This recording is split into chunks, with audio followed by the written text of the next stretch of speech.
Shalom, my name is Revivi, and here we are once again behind the mayor's desk.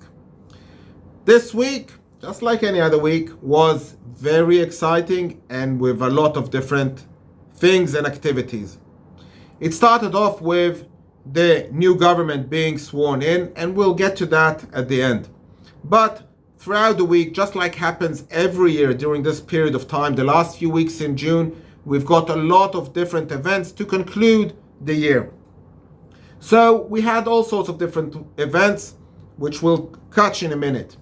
I personally started the week with giving a talk to Haredi soldiers who decided in the middle of their lives to join the army, really in order to do reserve duty. But that was a fascinating and interesting event, seeing all the Haredi soldiers dressed up in uniform, coming to hear about running a city in Judea and Samaria. Just like any other place in Israel, we also suffered from fires that broke out mainly because people started them, sometimes because of terror reasons. COVID is way out of the box in Israel. We already don't have to wear masks even indoors. So we had a gathering in the local library where kids saw a play about reading books. Different schools went out to outdoor activities to clean the city, clean the forests that we have, to try and get them more connected to the community. We had our new Olot, the new immigrants, going out to a tour in Jerusalem, being empowered by successful women who succeeded to make Aliyah and open a new career in Israel. We have endless graduation ceremonies of the high school students, but we also have two special classes of senior citizens, which also had their graduation. We have a special walking class for senior citizens. We also had a graduation ceremony for them. The mayors from this region in Judea, Gush Etzion, Hebron, Kiryat Arba, we gather up once in a while. After a long time that we didn't meet together, we had lunch together to discuss local issues.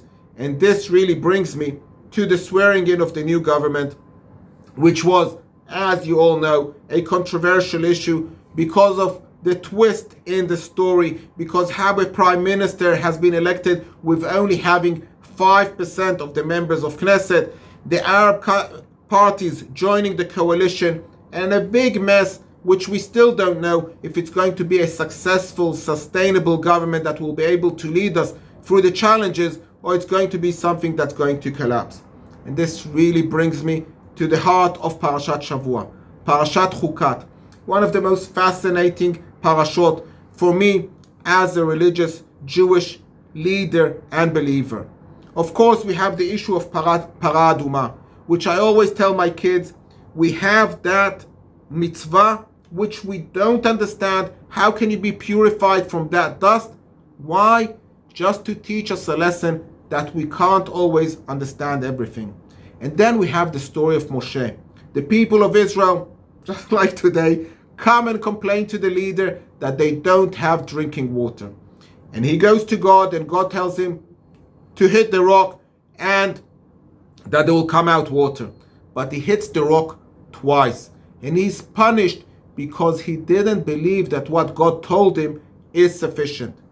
And that is a great lesson. Even if you're a great leader, you have to remember to have faith, to believe that what you're doing is right.